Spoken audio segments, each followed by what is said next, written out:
Indian Muslim relief and charities की जानिब से साहित्य ट्रस्ट ने 10,000 गरीब ख़ानदानों में ग़िज़ाई अजनास के पैकेट्स की तकसीम किए, जिसमें कुल-हिंद मजलिस इत्तेहादुल मुस्लिमीन के रुकन असम्बली जाफ़र हुसैन मेरात, तेलंगाना के नायब वज़ीर आला मोहम्मद महमूद अली ने ट्रस्ट के ज़िम्मेदारों को मुबारकबाद दी।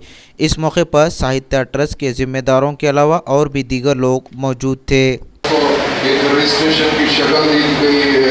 उसके बाद में जनाब सैयद अनीसुद्दीन साहब जो 2005-2006 के अंदर जिम्मेदारी संभालने के बाद ये महसूस करे कि सहायता ट्रस्ट को एक मुकम्मल तौर के ऊपर आप लोग के बीच में लाना चाहिए।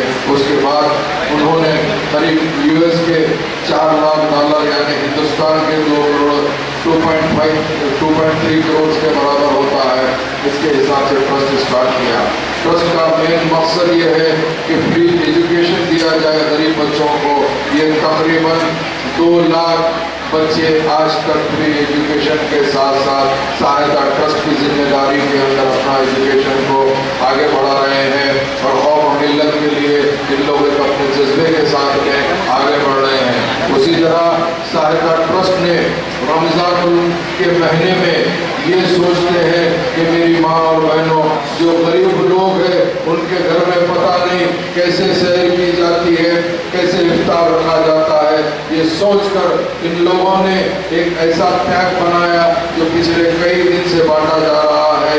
ये पैक के अंदर करीब 15 किलो चावल होते हैं, इमली है, दाल है, मीठा तेल है, घी है, इसी के साथ साथ जरूरत यानी कि एक घर के अंदर जो पकवान का सामान होना चाहिए वो तमाम का तमाम ये बैग के ये किट के अंदर मौजूद रहता है। सेल्फ एम्प्लॉयमेंट के लिए हम बहुत से आईएएस ऑफिसरों से बात कर रहे हैं कि हिंदुस्तान में दीगर स्टेटों में जिस तरह सेल्फ एम्प्लॉयमेंट प्रोवाइड किया जाता है उसी तरह तेलंगाना में भी घर घर हम सरल पहुंचाना चाहते हैं कि हमारी बहनें बेकार न रहे, घर में बैठकर कम से कम रोजाना 100 रुपए कमा सके।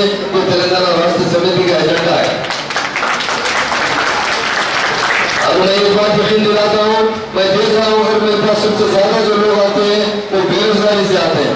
जिस दिन तेलंगाना बना उस दिन से रोजाना 200-400 लोग तो आते हैं एक फार्म हाथ में पकड़कर कि हमें मुलाजिमत चाहिए। मुसलमान मुलाजिमतों में 1-2% के बराबर हो चुके हैं।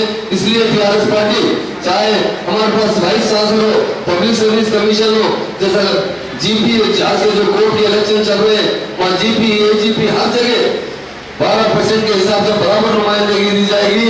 मुस्लिम कौमों को जरूर तरक्की के मौके अता किए जाएंगे। मुसलमानों के लिए हम एक जामे प्लान रखते हैं, वक्फ को डेवलप करना चाहते हैं, वक्फ को जुडिशियल पावर देना चाहते हैं, वक्फ को ऐसी आमदनी का जरिया बनाना चाहते हैं।